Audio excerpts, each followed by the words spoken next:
Hey, what do we got here? A whole lot of silver. Let me help you out real quick. The old man is crazy about silver. He's gonna be like a kid on Christmas morning when he sees this. I've never seen you get up from your desk that quick. I always get up, son. Not generally very Move your quick. hand. I came to the pawn shop today to sell my silver. I have over 3,000 ounces. Growing up, my dad always taught me to invest, and so I'm here today to cash in on that investment. If they want less than face value, well, we'll see what we can work out. Wow, that is a boatload of silver you have right there. Where did you get all this stuff? So I bought it about 12 years ago, and I held on to it, and here I am today. So what do you got here? I got some 90% silver dimes over here, some quarters. I got these bars, and this thing alone is almost 75 pounds. Oh, that's cool. Most people don't realize until 1964, all U.S. dimes, quarters, half dollars, silver dollars were all made out of silver. And all paper money was a promise to pay you real money. Right. I've been collecting silver, son, for the past 30 years. Silver and gold is a hedge against hyperinflation. People have been mining silver since at least 3000 BC, but silver mining really blew up after the discovery of the New World when they found huge amounts of it in South America. All right, I just gotta make sure, it's all silver coin. Okay. It's really important for me to scan all the edges on these to make sure there's no modern coins in here. When you look at an edge of a quarter or a dime today, you see copper and nickel. Pre-64, all silver, no copper. They look right. It's the right color. It's all 1964 before. Do you mind if I go weigh them just to make sure they weigh the right amount? No problem.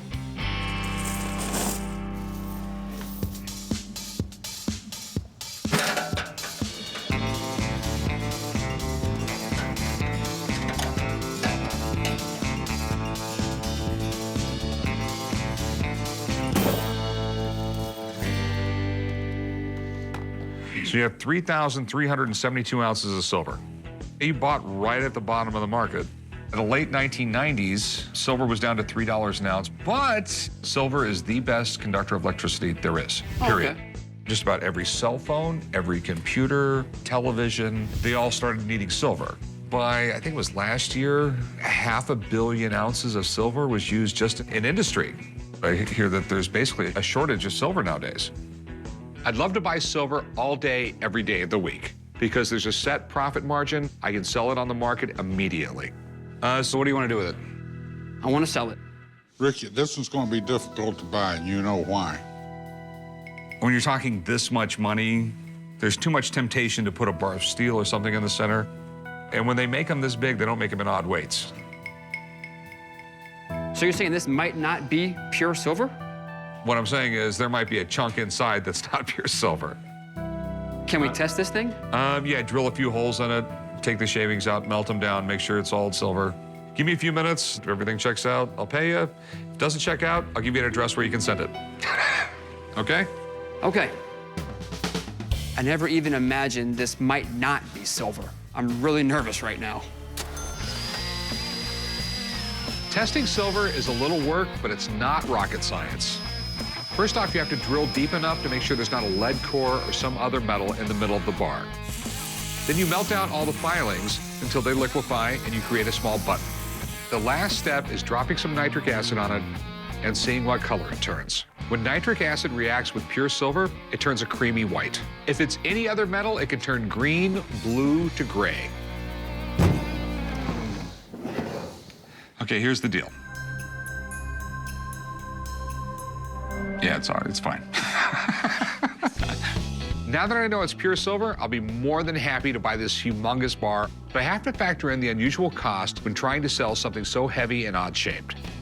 You got 46,000 for the coins, 33,390 for these bars right here. 32.39 times 942 equals. So we got a total of $110,901. Well, let's make a deal. That is the deal. You can't go like 115? No. I mean, there's not a lot of profit here. On $110,901, I'm probably gonna make 1,500 bucks off you. But can't you just hold all this for 6 months, a year, and sell it for 120? Or hold on to it for 6 months and sell it for 50. I am not a speculator in the silver market. I'm a businessman. So what's your best price you can give me today? I'll go 111,000 even. I'll go up 99 bucks. How about 112? No, there's no money to be made for it. You know, you're welcome to check around, but most people go $1 back on everything. Yeah, I mean, that's what I can do. I can do 111,000. Or if you want to, you can tote the stuff around and check some more. Well, I bought it 12 years ago for way less than that. 111 sounds good to me. All right, it's a deal, 111. I'm really glad my dad taught me to invest, because today I'm walking out with over $100,000. I'm gonna take one of these, Rick. No, you're not. Come on. What do we got here? I got a gold bar I want you to look at. All right.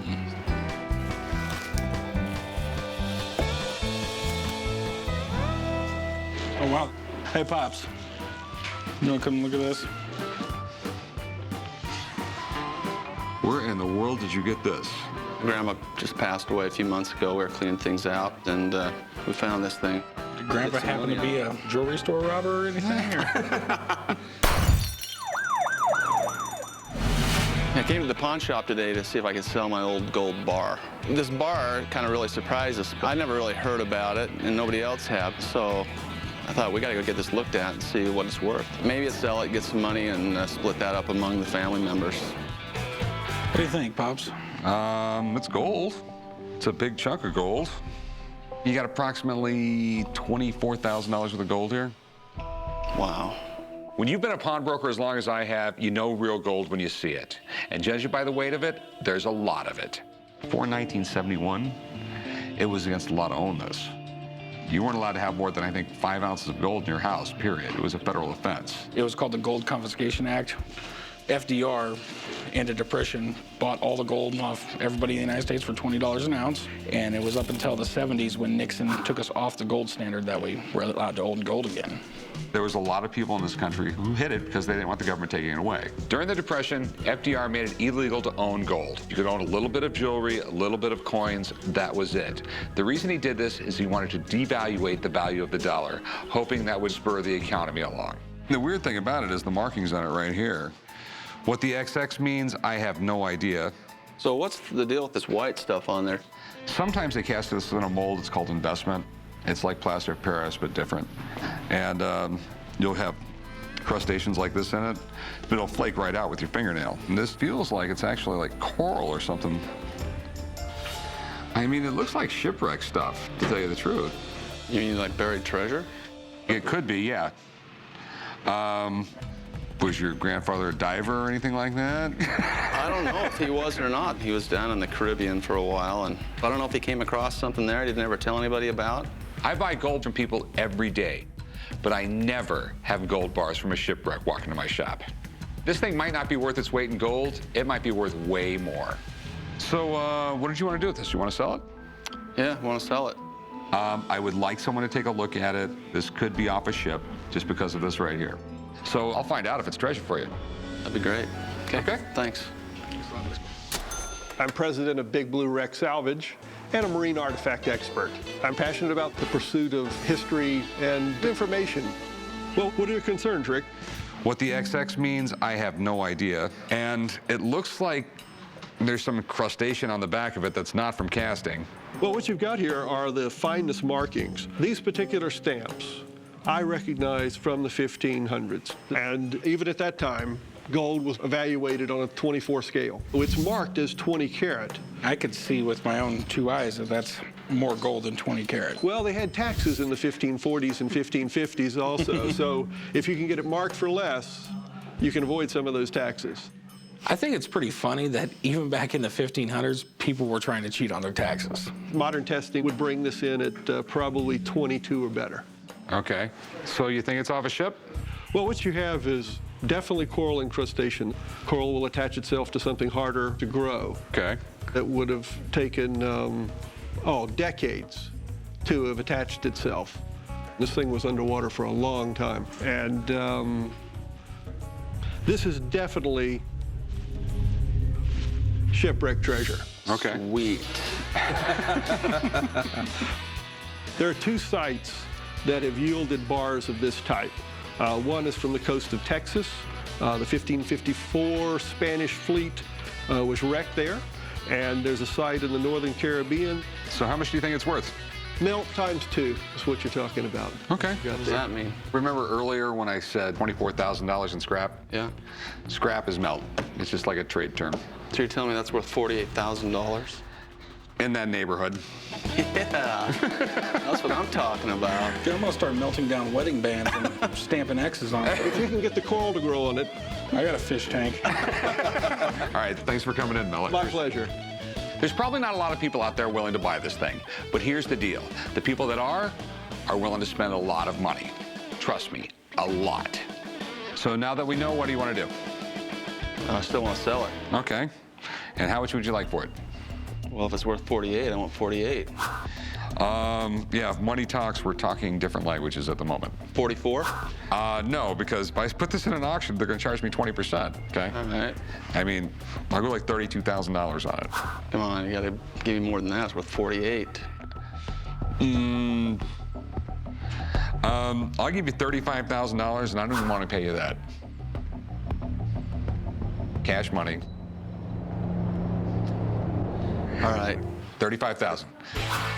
Let's go do some paperwork. Totally pumped to get $35,000. It was a lot more than I expected, so I'm pleased as punch to get that. Hey, how can I help Hey, you? look, I have a coin I think you might be interested in. Okay. It's a steel penny. Are you familiar with those? Yes, I am. Whoa. It's a 1944 steel penny. That is really neat. I know there's less than 100 of them in existence. From my research, there's less than 30 that exist. Okay. You know, I own a pawn shop and I deal in a gazillion different things, so I can't know everything, even though my kids tell me I'm a know-it-all. I'm coming to the pawn shop today to sell a 1944 steel penny. This is a very rare coin. It was given to me as a gift for my 70th birthday. I know I don't look 70 years old, but I am as old as this coin. It's amazing. This is a really, really weird coin. This coin isn't supposed to exist. It was, That's correct. you know, World War II happens along. I mean, just everything was rationed. Bacon was rationed. And, you know, the U.S. government came along and says, hey, you know, we make tens of millions of pennies every year. Basically told the U.S. Mint, you have to make cents out of something else because copper is a war metal. So they started making, you know, the cents during 1943 out of steel that were zinc plated, and everyone absolutely hated them. People were confusing the steel cent for a nickel or a dime. So in 44, we stopped making the steel pennies. But when you're making tens of millions of cents, you know, there were steel bends and stuff like that, and they think that like some of the blanks got like stuck in the corners and things like that. And when they were pouring them out into the machines, a few of these got made. This coin is one of the great mistakes of the U.S. Mint. And in general, when the United States Mint makes a mistake on a coin, that coin is going to be worth a lot of money. How much are you asking for this? $102,000. Whoa. I am going to call in a friend, look this thing over 100%. You know what I mean? For 102%. 102%, yeah. Hang out a few minutes. I will get him down here, and we will try and figure out a price. All right? Got it. This coin is extremely rare and really desirable, but $102,000 sounds like a lot of money for this coin. I have to do some research, and I got to call some people. It isn't every day I get a call about a 1944 steel cent. This is pretty amazing. These 1944 steel cents and the 1943 copper cents are probably the most famous errors of the 20th century from the United States Mint. And you would not believe how many people have dug through mounds and mounds of pocket change trying to find one of these. Because if you find one, it's a gold mine, and we're looking at one of them right now. There you are, yes. So how many of those actually got out into circulation? Well, that's a big question because these were struck at all three mints, Philadelphia, Denver, and San Francisco. They struck, it was something like 2 billion cents in 43 and 44 at the three mints. And the total population of off-metal strikes is about 60. And most of them were struck at Philadelphia, like this one. May represent something like half the known population. However, it's still a rare coin. Yeah, and there's only 30 of them out of a couple billion. That makes it Yeah, pretty rare. it's a very rare coin. There's a huge collector market for these. In some senses, it's a little narrow because there aren't too many people who will part with this much money for an error coin. But for those who take it seriously, everyone wants this coin. So what do you think this would go for? Well, you have here an extremely valuable coin. I think you know that. And there aren't too many to go around, and that drives the price up substantially. The last two of these that have traded at public auction in last year and the year before both brought approximately $30,000. And That seems awfully low to me. it's a public auction, both of them. That's okay, but you don't necessarily have to bring this coin to a public auction. No, but public auctions are actually where the most realistic prices are set because every major collector in the world gets those catalogs because these are high-profile auctions. There's many sites that value that coin a lot higher than that number. But Okay. the auctions are very clear in determining the value of these coins. Okay. All right. Have a good one, Dave. All righty, thanks. The value of $30,000 for this coin is extremely low. This is probably one of the rarest penny coins in existence. I don't know where the expert came up with that value. It is what it is. If this thing, I would give you 25 grand for it. No? I'm not sure you know what you have here. Well, I know exactly what I have. I have something that I could probably sell between $30,000 and $35,000. There's none for sale, though. There's none of these for sale. This is the one. Okay. This is the only one in the state of Nevada. Maybe, but it's still what it is. What's the lowest you'd go? You know, I'd drop it down to the minimum that it's valued at about $75,000. Not gonna happen. Then we will not be able to make a deal. Have a good one, though. Thanks for stopping by, though. No problem. I think the offer of $25,000 is ridiculously low, but I'll just keep it in the family, and somebody eventually will sell it for a lot more than I'm being offered today. So what do we got here? This is a solid silver Julius Caesar bust. Think it's solid silver? Well, apart from the base, the head is. Okay. It's Vegas, you know. Julius Caesar, really, really popular guy around here. He has a palace down the street. Yeah. I'm at the pawn shop today to sell my solid silver Julius Caesar bust. I inherited it when my aunt sadly passed. This bust was her prized possession. It was centerpiece over the fireplace. Everyone could see it when they walked in the house. I'm hoping to get about $75,000 for it. This is really cool. Julius Caesar, I mean, the guy had a crazy life. I mean, you got to be pretty cool to get Shakespeare to write a play about you. Yeah. So it was around 46 BC, he became dictator of Rome, which was a 10-year position, and pretty much decided, you know, that's cool and all, but I'm just gonna take over the whole thing because he thought that the Senate and everything was really corrupt. So he just decided, hey, you know what? I know what's best. I'm just gonna make the decisions myself. They use the term benevolent dictator, Right. where he actually really cared about the people. And as far as they were concerned, Julius Caesar was the guy. But the Senate hated him because he took their power away, and then he ends up getting stabbed on the Senate floor. After he died, his great-nephew, Augustus, became the first emperor of the Roman Empire. And that's why we have July and August. There you go. So where'd you get it? It was passed down to me. Okay, you mind if I take a better Go look for at it. it? Yeah, yeah.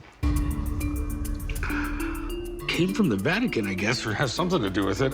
And it says right here, you got 500 ounces of silver. Silver's around 24 bucks an ounce. We're looking at least $12,000 worth of silver if you melted it down. Right. That being said, I mean, it is a really, really cool piece. How much are you looking to get for it? I'm looking realistically for about 75,000. You know what, man? I really don't know. Yeah, somebody obviously spent a lot of time and money making this thing. Right. So, do you mind if I have a buddy of mine come down and take a look at it? Yeah, sounds good. Give me a second. I'll give him a call. I'll be right back, all right? I'm pretty confident the expert's gonna come in and I'll get pretty close to the asking price that I'm looking for today, so we'll see.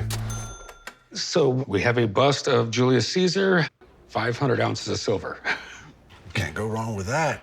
And there's something to do with the Vatican on the back? Mm-hmm. Yeah, I recognize this piece. I've seen it before. This is actually the Chiaramonte Caesar. And the thing that's really neat about this is the fact that this was molded from the original marble. So a foundry called Arte Divine got licensing from the Vatican to cast several of their major works into bronze and into silver. And this is one of them. But what's really cool about it is this is one of the only pieces that, well, one of two, this and the Tusculum, that was done during his lifetime. So it's historically a very, very interesting piece. So how many of these were made? This is a very rare piece. You almost never see these. In the solid silver, there were 99. So what's something like this worth? When they first came out, the gallery price at the time was about $75,000, and you'll still see them on the market for that. For you guys and for the secondary market, I wouldn't pay more than $50,000 because you need to make a profit as well. Okay, well, Chad, I appreciate you coming down, man. Hey, thanks a lot. You have a good day. Okay, so, you know, I know you heard Chad say 50,000. That's still a lot of money for me to put out like that, and it's gonna take a long time for me to sell it. I mean, it is unique. It is pretty cool. I don't really want to tie up that much money for that long. I'll offer you about 30. That's a little low. I mean, I'm looking to get a little bit more closer towards the 50 if possible. How about, can we meet in the middle? 40,000?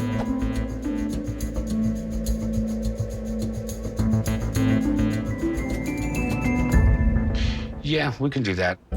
Come with me, we gotta do some paperwork. All good. $40,000, you know, I'm happy with that. Like I say, worst case, could have been just the silver, so pretty happy. Hey, how's it going? Good, how are you? Oh, pretty good. Good. I'd like to sell this gold coin if I could. Okay. 8 Escudos. This is a Spanish stamp here. This is like the Royal Crest of Spain. So where did you get this? I got that from my grandfather when he died. He left a safe full of contents. Any other cool things in the safe? Not really, no. No holy grails or anything like that? No, not to my knowledge. I'm going into the pawn shop today to see if I can sell my grandfather's gold coin. He kept it in plastic, so it's in really good shape. Looks really old, and I don't really have any use for it. So I'm gonna see what they can do for me here. Do you know much about this? I don't know much about it at all. Okay. I know a little bit about the coin. I mean, it's 8 Escudos. It was from Lima, Peru. They had like the worst mines in the world. I mean, it was 2,000 feet deep. You would go down, there was cave-ins, there was no ventilation, there was nothing. It was just really, really brutal. But it made a fortune for the Spanish. Sure. When the Spanish occupied Latin America and South America, they used forced slave labor to work the mines. It was a brutal and dangerous job, and the life expectancy was short. Coins back then were weird. The size didn't have to be exactly correct. It just had to have the right amount of gold, the right weight, and the right purity. When they stamped these coins out, you didn't always get a great strike like this. It's almost too good to be true. This coin is in exceptional condition, and I've seen similar coins fetch thousands of dollars at auction. So if this is a real piece of Spanish treasure from the 1700s, I want it. So do you want to pawn it or sell it? I want to sell it. What were you looking to get out of it? I'd like to get 2,000 if I could. Okay. This coin is in really great shape, but this is easily counterfeited. There's a lot of fakes out there. So I'd really like someone to take a look at it, if you don't mind. No. I got a buddy who knows everything there is to know about these. I'm coming in, and we'll see what we can do. Sounds great. Okay. Thanks. Thank you. Hey, Carl, how's it going? Good to see you, Rick. Why'd you get me up so early? Well, I called you down here for this. It was one of those things that looked a little too good to be true.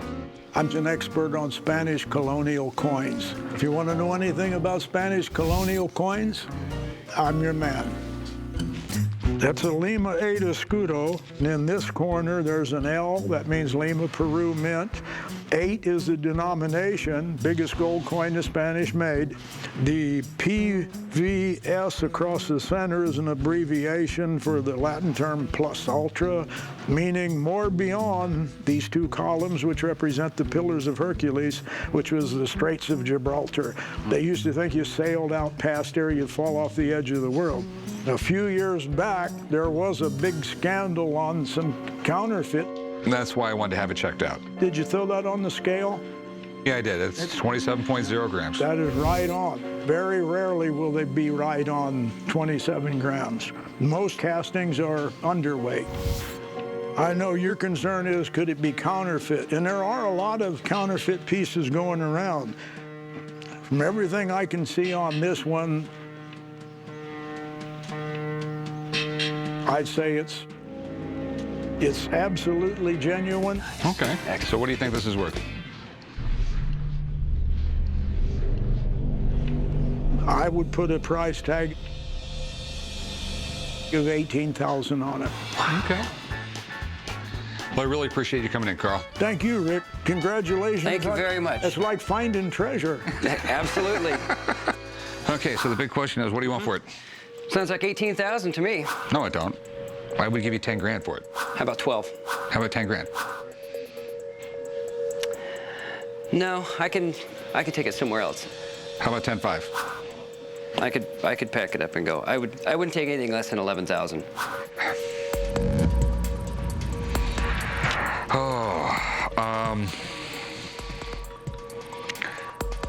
I guess I got to do what I got to do. 11,000. 11,000. Okay. Got a deal. Thank you. Let's go do the paperwork. You got it. I'm shocked at how much the coin was worth. I had no idea. Considering I was only asking for $2,000 when I first got here, and now I'm getting 11,000, I feel very happy with that. Hey, good morning. Hey, how you doing? Today? Can I see Rick? Yeah, let me get him for you. Okay. Hey, Rick, got someone here to see you. Hey, Jeff, what's up? Oh, hey, Rick, how you doing? I'm doing great. I was in town, and I have a couple coins to show you I think you might like. Okay, let me see them. Yeah. Okay, that'd be great. First coin is an 1838 Gobrecht dollar. These were what they call pattern silver dollars, so they were like an experimental issue. Most people don't realize this. Back in the day, the Mint was always coming up with new designs. They actually tried to get a nickel into circulation when that was a nickel, but it had a hole in the center, so everyone called it the Holy Nickel. I know Rick, and I was in town, and I have a couple of coins that have really good stories, and I think he might like buying them. Today, I want to show Rick I have an 1838 Gobrecht silver dollar, and I have an 1857 S double eagle from the shipwreck of the SS Central America. The 1838 Gobrecht silver dollar, I'm looking to get $27,000 for it, and the 1857 S double eagle, I'm trying to get $14,000. This is incredible. I love the pattern dollars because the engravers at the Mint were really trying to do the best they could do. And this one? Well, this is a great coin with a really neat story. So this is an 1857 S San Francisco double eagle, and this was made at the San Francisco Mint. And this ship called the SS Central America was on its way to New York City. And in 1857, it sank in a hurricane, and 425 people died on this ship. So it was really one of the biggest tragedies in American maritime history. So this is one of the coins that was recovered in the 1980s. Okay, so big question, what do you want for them? The 1838 Gobrecht dollar, I would sell that for $27,000. And for the price, Proof 65 example of this coin would be closer to $100,000. So it's a really great looking coin at an affordable price. You know, $27,000 is not really an affordable price to most people. Yeah, I think that. Better than $100,000. And what do you want for the Shipwreck coin? The Shipwreck coin I would sell for $14,000. This one, I don't want. It's a great coin. It might be a great price and everything like that. The thing I hate about coins like this, it's off a shipwreck. My big fear is a few years from now, they'll go back down to the shipwreck again and they'll find a couple thousand of these, bring them up, and it takes the price down of all of them because somebody just flooded the market. Now this one, I know there was only... Guarantee there's no more of those coming out of the ocean. Yes, there was only like 20 of those made, and they're as rare as hen's teeth. When people come in with ancient coins, I call in one of my experts. But these are the kinds of coins I deal on a regular basis for years and years and years. So they're in my wheelhouse. So I know exactly what these coins are, and I don't need to call anybody in because I know what I'm dealing with. Would you take 22 grand for it? No, I couldn't do that. It's you know, it's a great coin, and I'd be losing money at that. So. I mean, I am buying this for myself. Okay, well, so, you know, because I collect these kind of coins, and I don't,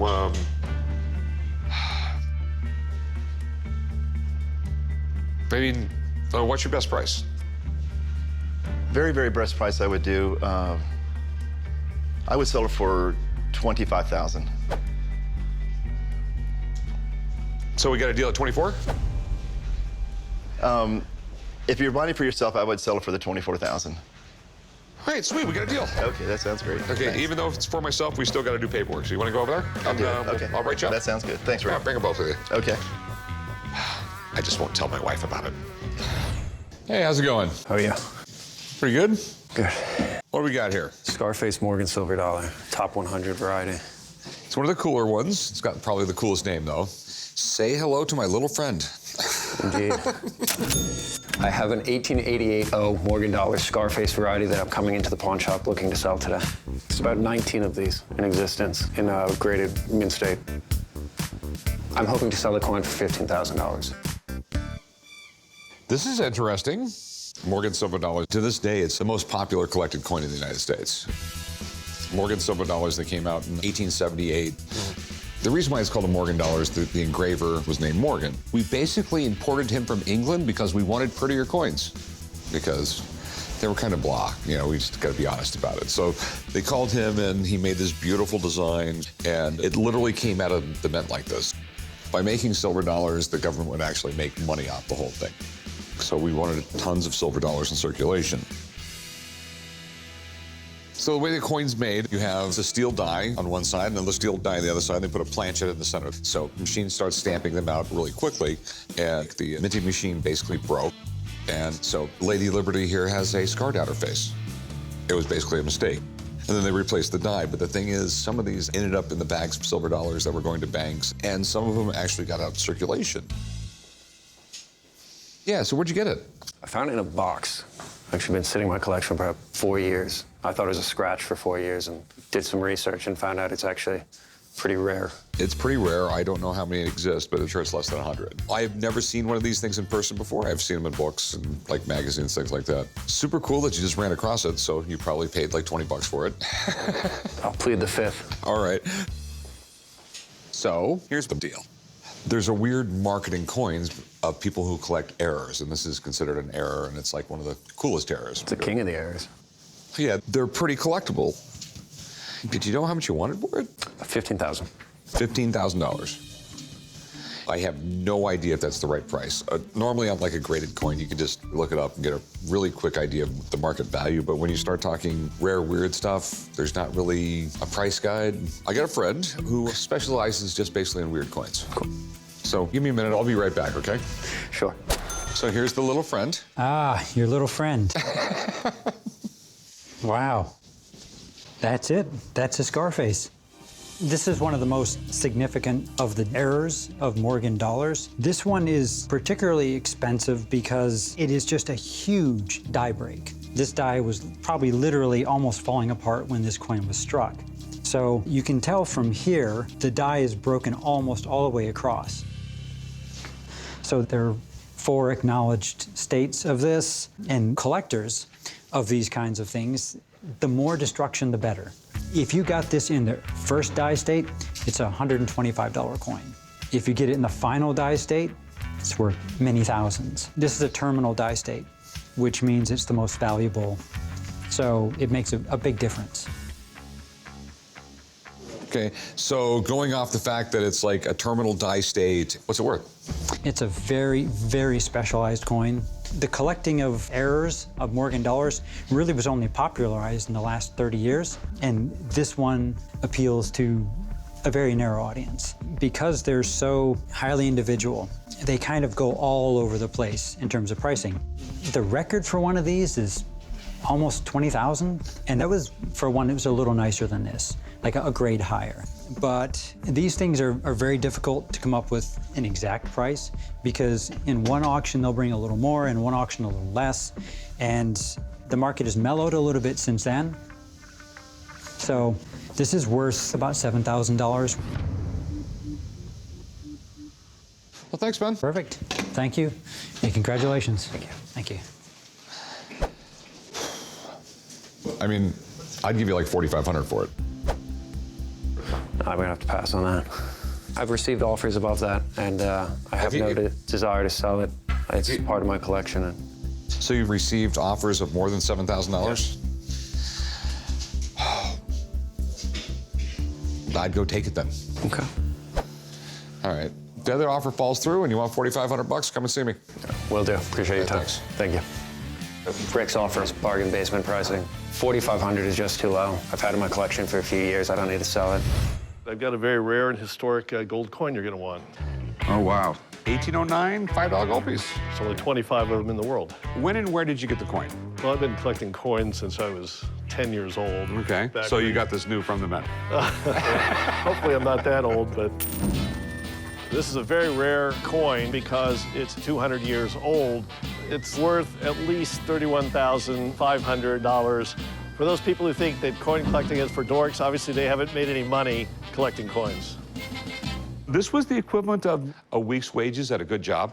Say like a master carpenter, a silversmith, something like that. This is probably the most talked about coin of that era because it's got the weird 9. If you look at it, you can see the number 8 that they changed to a 9 when they re-engraved the die. Most people believe it was an 1808 die and we'll just hammer a 9 on there. Trying to save some money. But it was the early part of the country.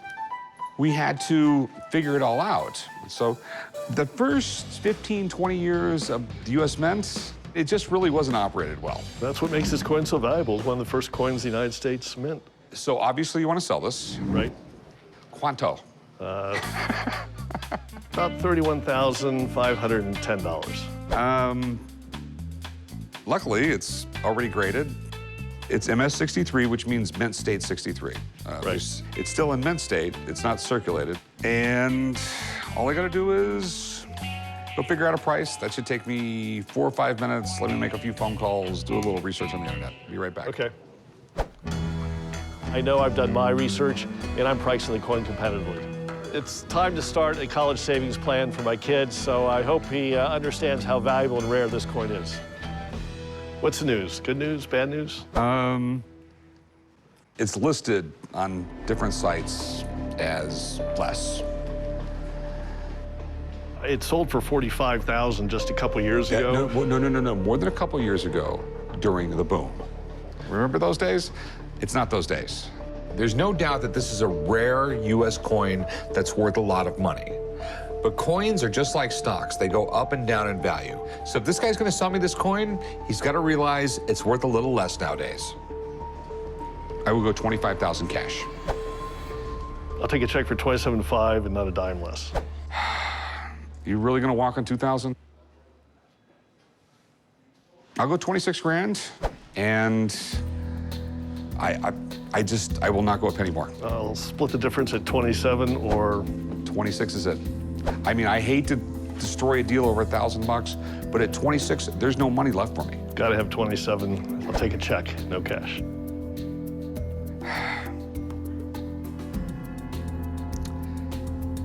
Okay. Thanks for coming to my store. Sorry. Change your mind, come on back. Will do. I totally respect it when someone sticks to their guns, but I just hate it when a great piece like this walks out the door. I love the coin, but the fact is, I'm a business and I have to make money. Hey, how's it going? What can I help you with? I have a really cool antique from the gold rush here. It's a scale that dates back to the 1800s. Okay, is there any gold in there? Actually, there is. There is? Yep. Okay. That looks like a little bit of plaster gold right there, yeah. It's great how, like, when gold's raw like this, it really doesn't look like gold. It looks like ugly, dirty brass, but that's the way gold looks. I actually got it from a friend who was clearing out an estate in Minnesota. It's really cool because the vial of gold has never been opened. I think it's worth around $1,500 because of the antique historical value of the piece. As cool as the gold is, I'd just rather have folding money. And you have a scale. I do. You would tie the 2 pans to it, put whatever you're weighing in one side and your little counterweights in the other until it balanced straight up and down. Nowadays, you just drop them on a scale and it's done. Right. I was assuming it was from the California Gold Rush. It does fit the time period because everyone needed one. You would walk into a bar in San Francisco in 1850, you know, they'd say, that'll be 22 grains of placer. And they'd weigh it out right there? They'd weigh it out right there. Wow. This was your purse. This was your wallet. Sure. I love gold just as much as the next guy, but when I go into a store, I'd rather use cash. So how much do you think gold was worth back then in the gold rush? Just as much as it is today. Okay. Well, you have to realize, though, I mean, once you account for inflation, an ounce of gold buys you basically the same thing today as it did back then. The value really hasn't changed, just our money's got worth a lot less. That's why they've been using gold as money for 6,000 years. Now, as far as your scale here, really, really interesting, but is basically worthless. The problem is they're common as dirt. It's no different than a beat-up, rusty lantern from the 1850s. Okay. The gold, on the other hand, is always worth money, always will be. Do you have an idea how much is in here? I think it's about 10 grams. Yeah, for this stuff, I would pay you $40 a gram. So if there's 10 grams, there would be 400 bucks. And that would be it. You can't do any better just because it's, no, just as a package, I think it has a lot more historical value. I want $1,500. Okay. No.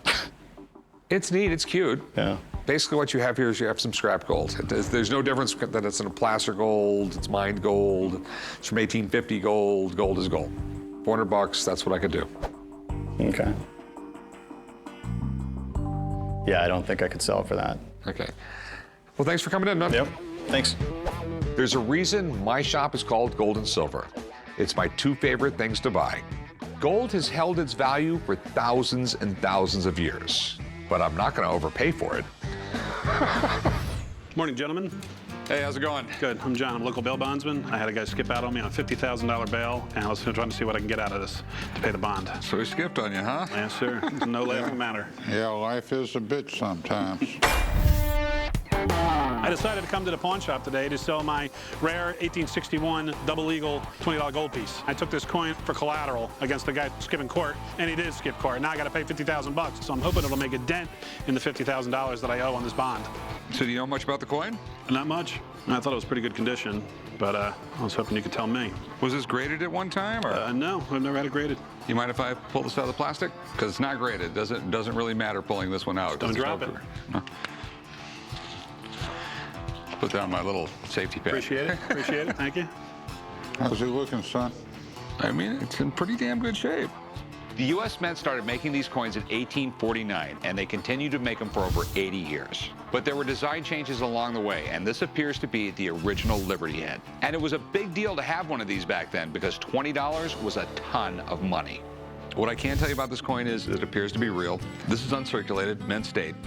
This is a very expensive coin. The reason this one is worth so much money is because this was a really low mintage year. There's 11 different grades of mint state, from MS60 to MS70. The difference between a 61 and a 63 is the difference between 10,000 and 40,000. There's also a variant of this coin that's worth right around $250,000 in this shape. Really? Rick, we might have the holy grail of coins here. I like that. I like that a lot. There's a possibility. I'd like someone to look at it who just knows a little bit more than me. Sure. So do you mind hanging out for a little bit and I can get somebody down here? Sure. Okay. Great. Thank you. Appreciate it. Be right back. Being a bondsman is all about making cash money, man. I'm hoping this expert comes in, tells me this coin's worth a lot of money. I'm the owner of American Coin Express. I'm an avid collector and lover of coins. I've been doing it all my adult life. Every coin is unique. It's like a fingerprint. Okay, a $20 lib. When we had the 1849 gold rush, America had a substantial gold supply. They started issuing the $20 gold piece. Up till then, they only had the $10 gold piece, so that's why they call it a double eagle versus a eagle, which was a $10 gold piece. They made one pattern in 1849, the year of the gold rush, and that's sitting in the Smithsonian today, and basically priceless. And then in 1850, they started issuing $20 gold piece, the Liberty. It was the highest denomination gold people had out there, $20. What are your questions or concerns about this coin that you would like me to evaluate? I need to know the grade on it. And I know there's a variant of this year that's super rare and worth $250,000 in this shape. So take a look. Okay. The variant is distinguishable by the back. It was a design which was not accepted, but some of them were issued as patterns. There's less of them, and that's what makes the coin rare. Okay, so is this it? We'll look on the reverse, and that's how you can tell with the tall letters and the shield variation and the larger wingspan. Unfortunately, you do not have here. I am sorry. Okay. What grade do you think it is? Let me take a good look at it and tell you. It was a long shot that this was the $250,000 coin, but it's still rare and it's still valuable. But before I can make an offer, I still have to have its condition and grade determined. We could be talking thousands of dollars or tens of thousands of dollars. Looks very high grade off the cuff. Very, very minor scratches on the whole coin. Good body, very slight wear. This definitely is a MS-63 or better coin, which would minimally be worth $40,000. Okay, thanks a lot, Andrew. I really appreciate it. I'm very happy. This coin's worth a lot of money. So what do you want to do with it? Pawn it or sell it? Sell it. How much you want for it? You heard the man, 40 grand. 40 grand is not going to happen. I'm thinking more like 30 grand. And that's cash. Well, he said it was worth 40, and I definitely need the money. How about 35? So you know you're gonna make 5 grand off it. I'm not necessarily going to make it 5 grand. I plan on making 5 grand. Plans don't always come out as planned. So how about 33? 34, you got a deal.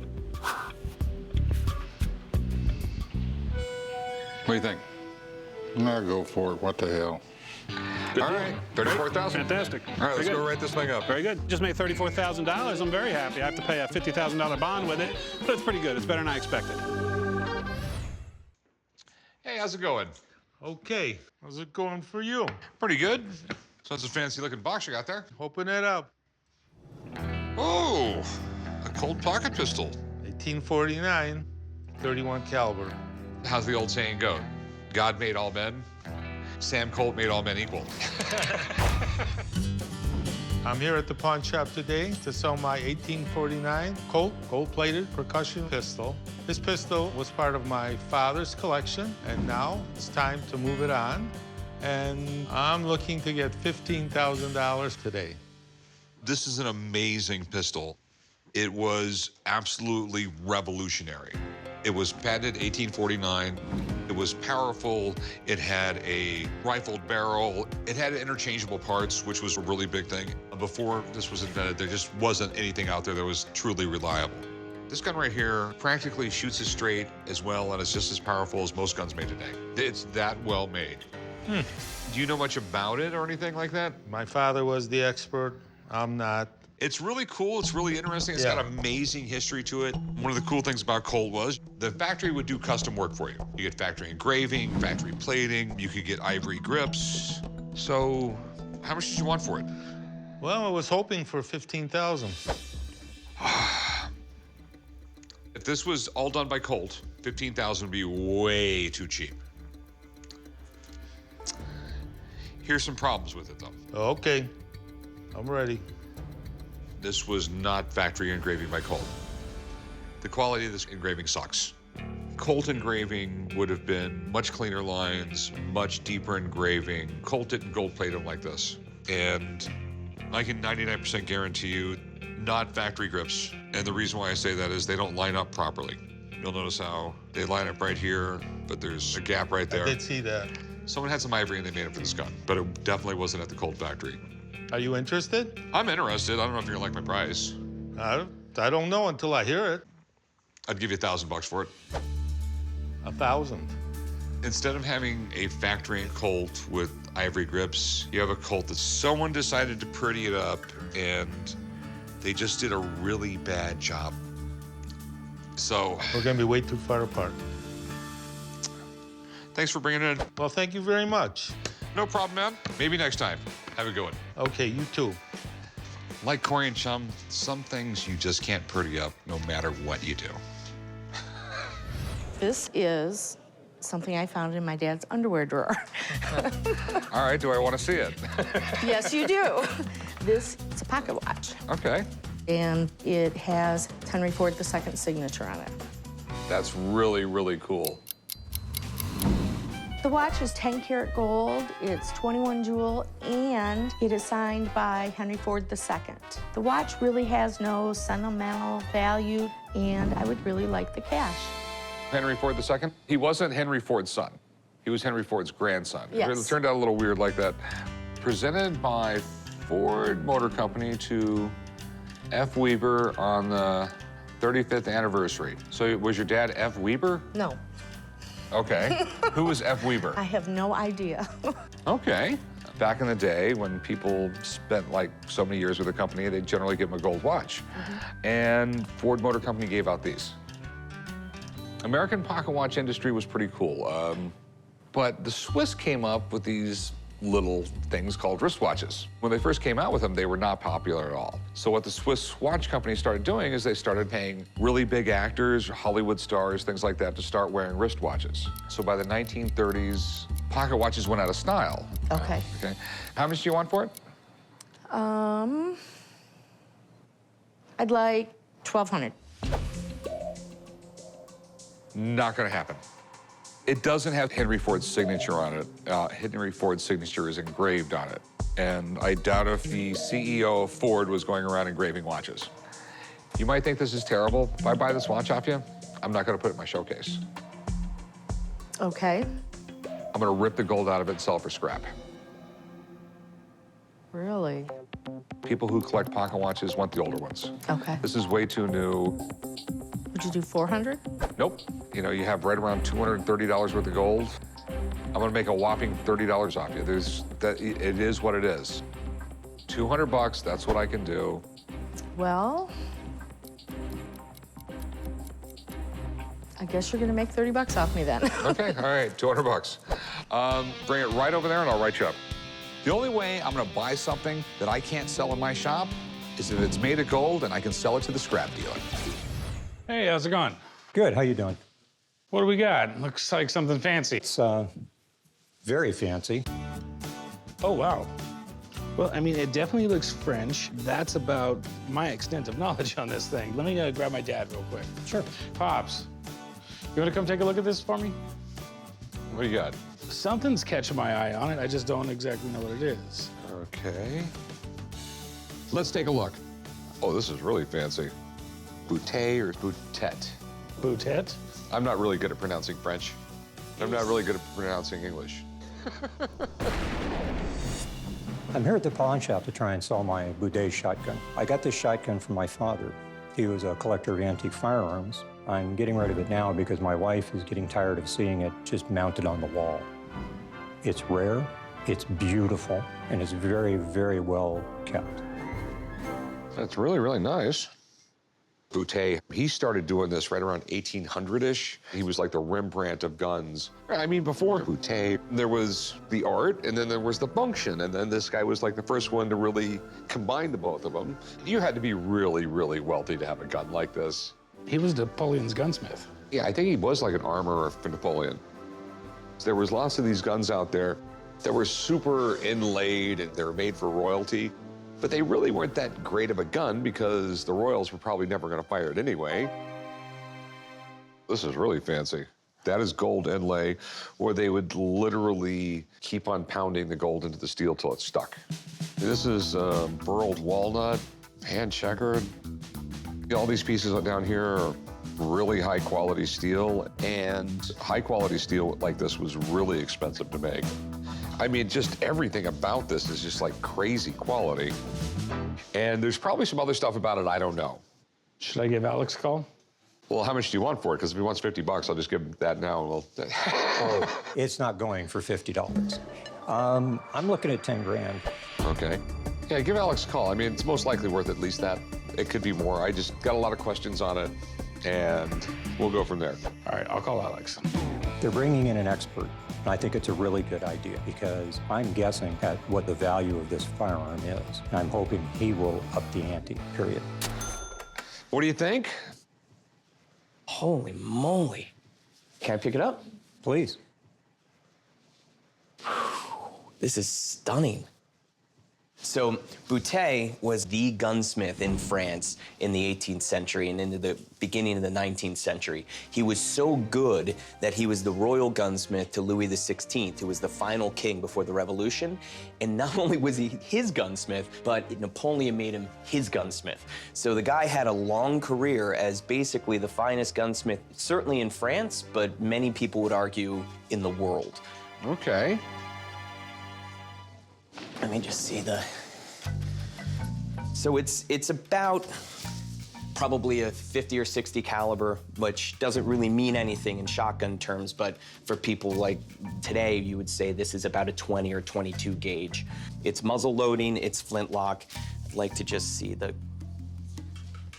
Oh, yeah. So what I'm doing there is just making sure that the springs are still good, and they certainly are. Yep, and so it's a double trigger. So one trigger fires one cock, the other fires the other. So you see Boutets in some of the finest museums in the world. There's a series of Boutets at the Met in New York. They are all over Europe. So basically what we may have here is a one-off piece by one of the best French gun makers of all time. The best French gun maker of all time, arguably the best gun maker in history. Okay, any idea what it's worth? So simple Boutets will start easily about $10,000. Okay. One like this, on a scale of 1 to 10 as far as decorative, this is about a 6. So they get very, very decorative. The one thing I'd like to do is I'd like to test it. If it fires how I believe it would, I'd be more comfortable evaluating it. Do you mind meeting us out at the range with it so we can test it out? Sure. And we'll meet you out there, okay? See you at the range, man. Yep. Let me grab a piece of paper. I'll write down the address for you. Awesome. I think my wife would get really mad if I came home and said, I saw a really nice Boutet at work today. Hello, boys. Hey. So the Boutet looks all polished up and ready to go? The Boutet is shiny, yeah. One of the things I have found in this direct sunlight is actually the barrels are also marked. So this barrel is marked Boutet, and then the other side, it's marked manufactured in Versailles, and it has a serial number 322. So that actually might be traceable, which is really nice to see on the barrels. So all right. That's an added bonus. I brought some shot. I've got some F black powder. We're gonna load about 50 grains, which is a pretty light load for this, but just to be safe with it. And I set up some fruit targets. Let's do this. This shotgun is like a piece of art. Typically, I wouldn't fire this gun, but collectors search for firearms like this. And if it's successful, I do think it'll help the value. All right, so I think I should shoot it? I'll shoot it. I have waited half of my life to shoot a Boutet. Let me try it. Alex is gonna shoot it.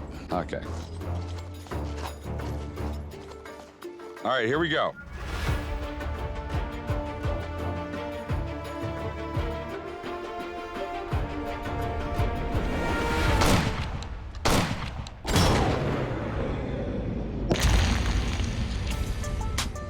There we go.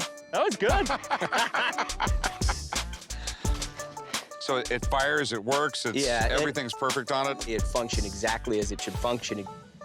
And I'm not surprised, because Boutet is the finest gunmaker of all time. What do you think it's worth? I think if this went to auction in this condition, I wouldn't be surprised to see it sell up for $30,000. Damn. That much? It's really nice. Do you see the smile on my face? All right, well, thanks, man. I'll talk to you later. Very welcome. And it was a pleasure, Dennis. Thank you for letting me fire it. My pleasure. All right. See Nice you guys. meeting you. Good luck. Take care, bud. All right, so you were asking 10. I'm assuming you want a little bit more now? No, I want a lot more. All right. 20. I think that's a pretty fair offer. I'll give you 15 grand for it. 18. Okay. I'll tell you what, I'll give you 16 grand for it. And normally I'd pay you a little bit more, but something like this, I'm not gonna see money back for a year or two. Yeah, I'm gonna be on the level with you. It's a lot more than I thought I would get. We'll do 16. All right, sweet. All right. All right, bring it back to the shop. We'll do some paperwork, and I'll get you paid. So, I now own a fine Boutet. Not that I haven't always had one. It took you 50-something years to get one. So what do you got here? This is a 1715 Fleet Spanish sunken treasure gold money chain, 4.2 ounces. That's a lot. Okay.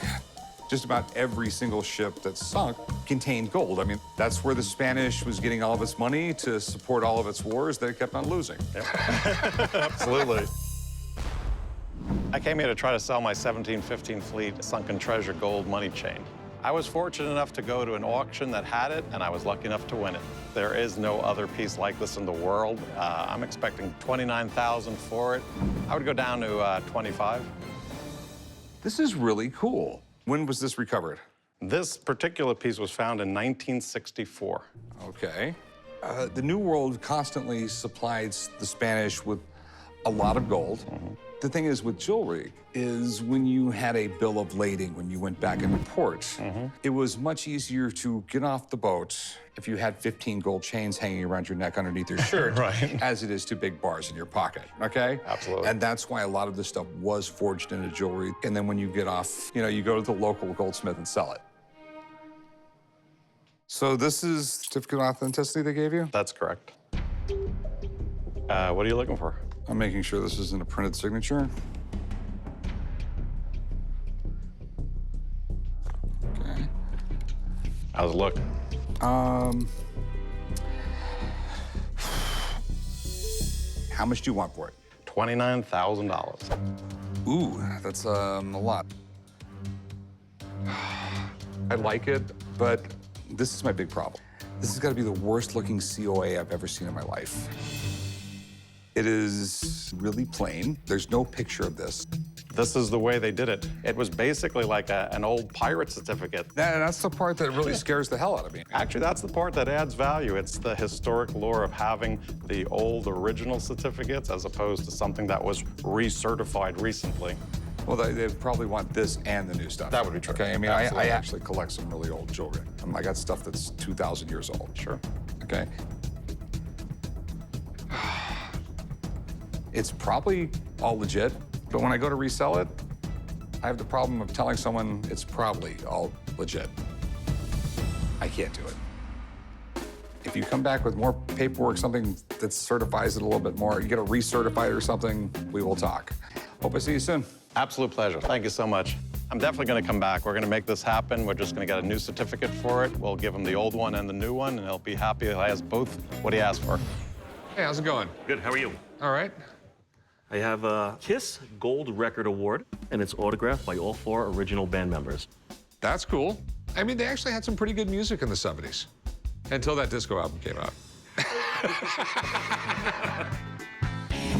I got the record handed down to me from an uncle. It's probably worth upwards of $3,000. I'd be willing to settle for no less than $1,500. I'm a big, huge KISS collector. It's KISS all the way, KISS Army. All right, cool. So where'd you get it? My uncle had worked for KISS in the printing department, and it was presented to him by the president of Casablanca Records. This particular album, it happens to be their debut album. Yeah. Back in the 70s, these guys were huge. I mean, they were so great at marketing. They really were. The whole makeup thing, join the KISS Army. There's over 1,000 products that they put KISS on. Lunch boxes. Condoms. They really put them on condoms? Yeah, they had KISS condoms. That's a little creepy. When KISS hit the scene in the early 70s, they were a pretty straightforward rock band. But then they got into all kinds of crazy theatrics, with costumes and makeup and just acting crazy on stage. Love them or hate them, they did something right. They've sold over 100 million albums. It's considered the record has gone gold when you sell 500,000 copies. When you sell 1 million copies, it goes platinum. RIAA is the company that takes the albums, they paint them gold. They're not actually gold. A lot of people actually believe that they're made out of gold. No, they're not. If they were made out of gold, most guys would be tearing them off the wall and melting them down. So who all signed it, man? On top here in gold, that's Ace Frehley, and then we have Paul Stanley, Gene Simmons, and Peter Criss. And that's the original band members. And we got a 93 there, so that gives us an idea when this was signed. It's cool that this was signed by all 4 original members of KISS. But if these signatures are fake, it'll be worth just about as much as the fake gold it's made of. Okay, so big question. How much you want? I'm thinking $3,500. Ooh. Whenever I buy something like this, I gotta get the signatures checked out. I actually have a friend that works for PSA. I mean, the most reputable autograph company in the country. If anyone can authenticate it, he can. Okay, that sounds fair enough. Okay, I'm gonna go give him a call. Awesome, thank you. I'm very positive that these signatures are authentic. I mean, I could understand from a business point of view that they would need to bring somebody in just to double check. I'd probably do it if I was him as well. I was part of the KISS Army when I was a kid. I used to dress up like Gene Simmons. In the neighborhood I grew up in, if you dressed like that, you would have gotten beat up really quick.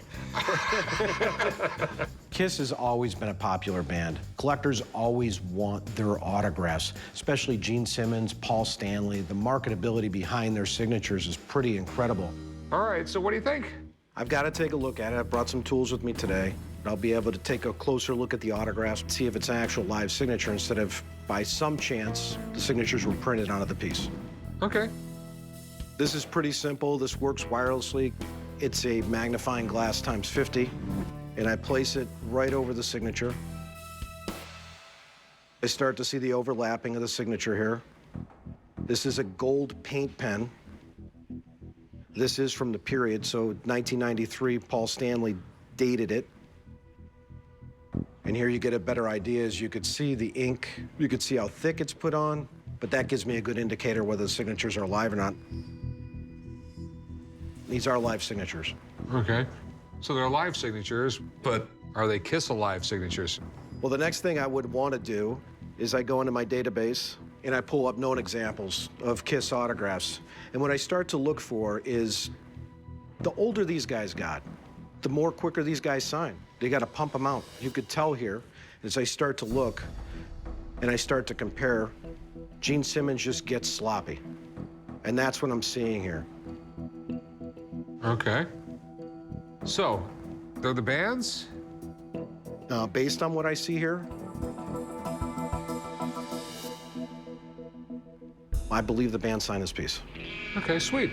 So what do you think it's worth? Realistically, in today's market, roughly about $1,200 to $1,500. Okay.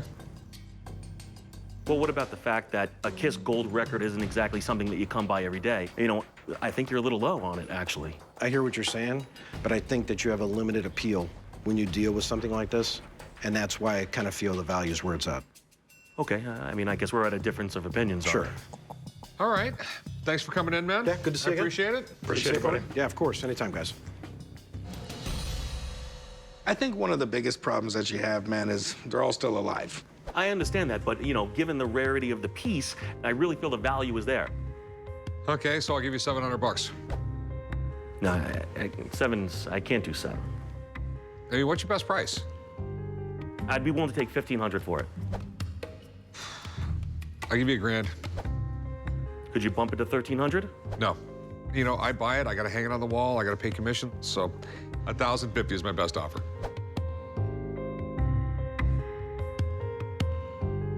I don't think we're gonna be able to come to terms on it. Okay, thanks for coming in. All right, thank you. I appreciate it. Thanks, man. Thanks, guys. I might sell it on my own, but for now, it's just gonna hang on the wall, and I'm gonna get as much enjoyment out of it as possible.